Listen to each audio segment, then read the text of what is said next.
Welcome to the GoalZero Toolbox Talk series. Today's Toolbox Talk. Confined space. Confined space definitions vary slightly from jurisdiction to jurisdiction. A confined space is a fully or partially enclosed space that is not primarily designed or intended for continuous human occupancy, has limited or restricted entrance or exit, or a configuration that can complicate first aid, rescue, evacuation, or other emergency response activities.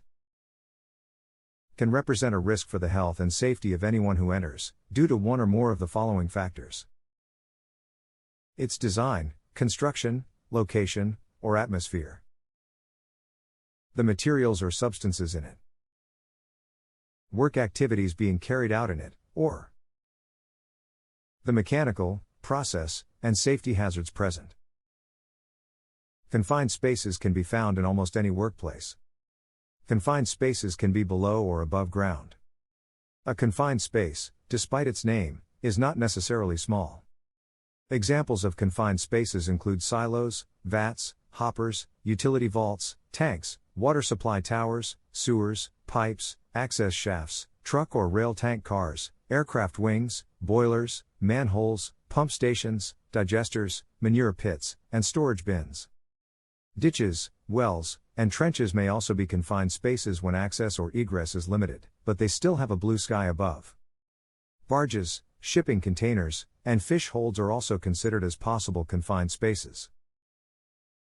All workers entering confined spaces require confined space training.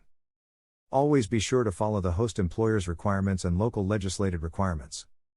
Most legislation has rules requiring that the employer follow specific procedures before anyone enters a confined space.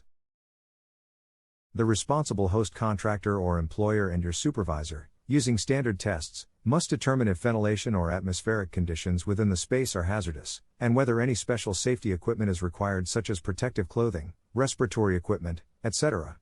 Once this has been done, make sure that everyone going into the confined space is familiar with exactly what work is to be done. Everyone involved must know what to do should an emergency take place.